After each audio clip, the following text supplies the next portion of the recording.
కోరింది. 1,00,000 కోట్ల రూపాయల విలువైన ఈ భారీ ప్రాజెక్టు కోసం సెప్టెంబర్ 1వ తేదీలోగా ప్రతిపాదనలు సిద్దం చేయాలని ముఖ్యమంత్రి డాక్టర్ వైఎస్ రాజశేఖర రెడ్డి ఆదేశించారు. రాష్ట్రం నుంచి ఇతరులు గ్యాస్ ను తీసుకెళ్తున్నారంటూ వస్తున్న విమర్శలను ముఖ్యమంత్రి తిప్పికొట్టారు. రాష్ట్ర అవసరాలకు తగిన గ్యాస్ ప్రస్తుతం అందుబాటులోనే ఉందని వైఎస్ స్పష్టం చేశారు. కేజీ బేసిన్ గ్యాస్ పై ముఖ్యమంత్రి వైఎస్ రాజశేఖర రెడ్డి ఉన్నతాధికారులతో సమీక్షించారు. ఈ ప్రాంతం నుంచి వచ్చే గ్యాస్ ను రాష్ట్రావసరాలకు వాడుకోవడంపై ప్రధానంగా దృష్టి సారించారు. రాష్ట్రంలోని ప్రతి ఇంటికి, వాహనాలకు, ప్రతి పరిశ్రమకు గ్యాస్ అందించడం కోసం ప్రభుత్వం గతంలో కృష్ణాగోదావరి గ్యాస్ నెట్వర్క్ లిమిటెడ్ కేజీజీఎన్ఎల్ ను ఏర్పాటు చేసింది. ఇందులో ఇప్పటికే జీఎస్పీసీ, ఐడీఎఫ్సీ ఈక్విటీ ఫండ్, రాష్ట్ర ప్రభుత్వం వాటాదారులు. ఇందులో మెజారిటీ వాటా కావాలంటూ ముఖేష్ అంబానీ నేతృత్వంలోని రిలయన్స్ ఇండస్ట్రీస్ కోరుతూ వస్తోంది. చివరకు కేజీజీఎన్ఎల్ లో రిలయన్స్ కు 67% వాటా ఇవ్వడానికి ప్రభుత్వం అంగీకరించింది. దీనికి సంబంధించి ఈ 4 పక్షాల మధ్య ఈ నెల 11 నుంచి 14వ తేదీలోగా ముఖ్యమంత్రి సమక్షంలో సంతకాలు జరుగుతాయి. రాష్ట్రంలో గ్యాస్ డిస్ట్రిబ్యూషన్ కు గెయిల్, హెచ్పీసీఎల్ భాగస్వామ్యంలో ఏర్పడ్డ భాగ్యనగర్ గ్యాస్ ఇప్పటికే ఈ రంగంలో ఉంది.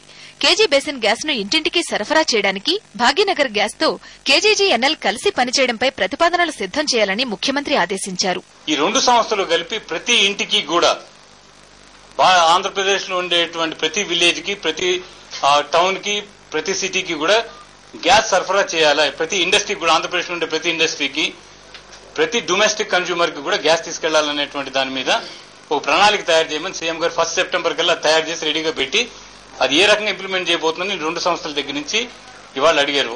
రాష్ట్ర అవసరాలకు 16 mm SCMD గ్యాస్ అవసరముందని గతంలో నిర్ణయించారు. ఇటీవలి దాకా రాష్ట్రానికి 6 మిలియన్ మెట్రిక్ గ్యాస్ మాత్రమే లభిస్తూ వస్తోంది.